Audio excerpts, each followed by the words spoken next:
talked about how youngsters and students are interested in cinema, and their interest in cinema is also part of their interest in making cinema itself. When we look at this, we have to look at the filmmaking in the 21st century. Very interestingly, 21st century is also the second century of cinema. We all live in the 21st century today, but whereas we also live in the second century of cinema. And very interestingly, the second century of cinema coincides with the advent of digital technology. Interestingly, from 1895 to 1995, the first 100 years of cinema gets over, which means the first centenary of cinema is over.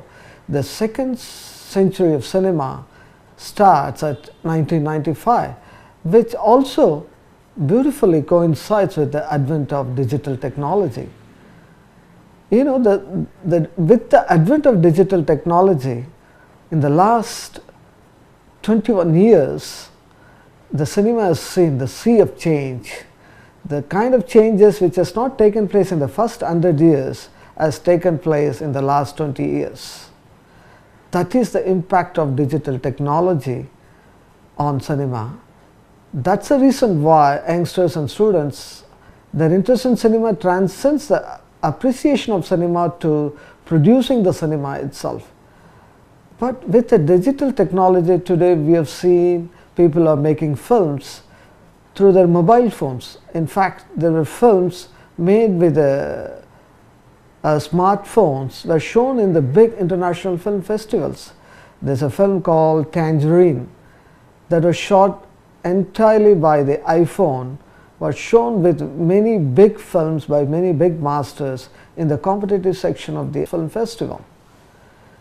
And we have been watching at the internet how many interesting films are made with the smartphones that are on par with, the professional format cinema. How is it possible? Because today the smartphones can give you the image size of 4K resolution.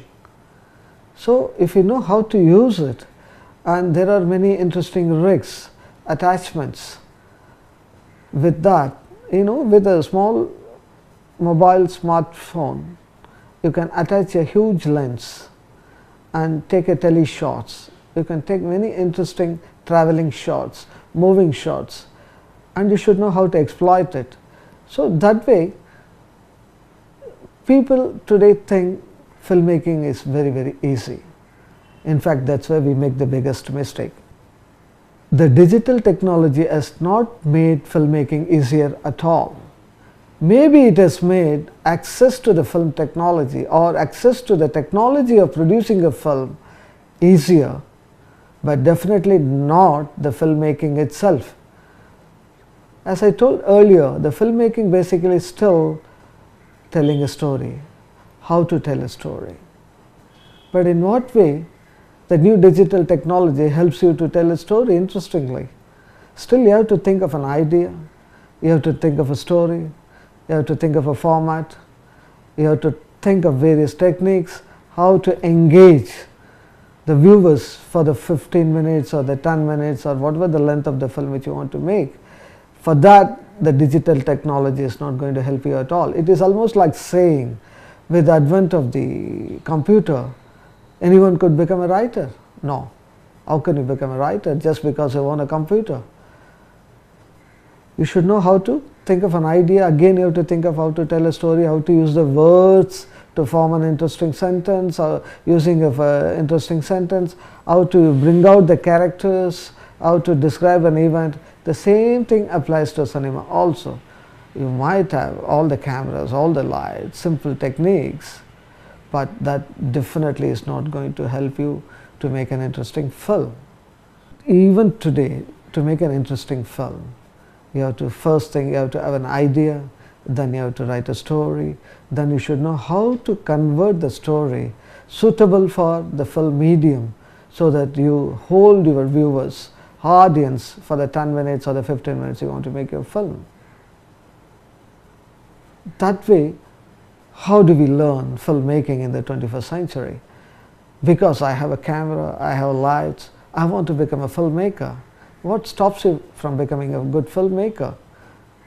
Definitely not lack of technical facilities, not lack of gadgets, but understanding of the medium, understanding of the basics of storytelling, understanding of the human emotions, understanding of the human actions, how to bring all those things onto the screen using the simple devices you have. That way, the filmmaking remains the same what it was 100 years back and today. It will be the same even after 100 years. Any kid can make a film with a kind of a gadgets they have in their school bag. But even then, to make a good film, you need the same talent what the filmmaker needed 100 years back. That is the power of storytelling or power of narrating, how to narrate an incident, how to translate stories, actions onto visuals. That is where the learning of filmmaking begins.